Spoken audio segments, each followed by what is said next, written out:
One of the biggest pains in life is comparing yourself to others. We often wonder, why is she so successful and I am not? But we forget an important truth. Her path and mine are not the same. If a fish wants to fly like a bird, it will spend its whole life thinking it not good enough, even if it can swim across the entire ocean. These days, because of social media, this habit of comparing ourselves has become even worse. We see someone else's success and start to feel like our own life is small. We forget our own talents, and slowly, this kind of thinking pushes us into sadness and hopelessness. That's why today's story is for anyone who has ever thought, I will never be as good as them. Listen carefully. Because every line in this story can change the way you think. Once, in a small village beside a beautiful forest, there lived a boy named Adam. He was hardworking and kind, but one habit always made him unhappy. He compared himself to others.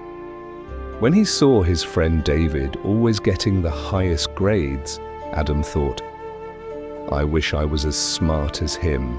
When he saw his neighbor Michael living in wealth, Adam sighed, I wish I had money like him.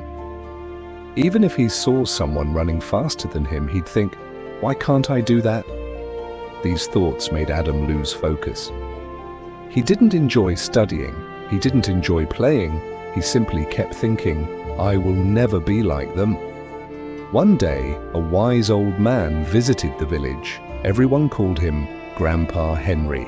People loved listening to his advice. Adam went to him and said, Grandpa, I work so hard, but when I see others doing better than me, I feel so sad. It feels like I will never measure up. Grandpa Henry smiled and said, Come to the oldest tree in the village tomorrow morning. You'll find your answer there. The next morning, Adam arrived at the old tree. Grandpa Henry was already waiting. He said, Look around carefully. What do you see? Adam looked and replied, There are so many trees. Some are tall, some short. Some have sweet fruit, some don't have any. Grandpa Henry smiled. Now imagine if this apple tree said, Why am I not tall like the oak?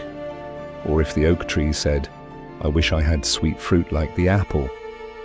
Wouldn't that sound silly? Adam laughed. Yes, Grandpa, very silly. Exactly, Grandpa Henry nodded. And yet, look at this forest. Is not it peaceful? Is not it beautiful? That because every tree has its own role, the apple tree gives fruit, the oak tree gives shade and strength. Both are different, but both are valuable. Then Grandpa Henry took Adam near a pond. Fish swam in the water, while a bird soared high above. He asked, Now tell me, if the fish said, I wish I could fly like that bird, would that make sense? Adam shook his head. Not at all. Fish are meant to swim, birds are meant to fly. Grandpa Henry placed his hand on Adam's shoulder. Then why do you want to be like someone else? You have your own gifts, Adam. Maybe you just don't see them yet. Find them, build them, walk your own path. That day, something changed inside Adam. He realized every person is unique and comparing only brings pain. From then on, he focused on his own talents. Slowly, his confidence grew. Life began to feel exciting again. Years later, with hard work, Adam built his own business. He became an inspiration for the whole village. And whenever someone asked, How did you become so successful? He would smile and say, Never compare yourself with others. If a fish tries to fly, it will always feel like a failure. But if it swims, it can rule the ocean. Remember, the sun and the moon don't shine at the same time. But both are important. Find your path. Walk it your way. That's when real success comes. If you like this story, give it a like and share it with someone who needs to hear it. See you again in a new story.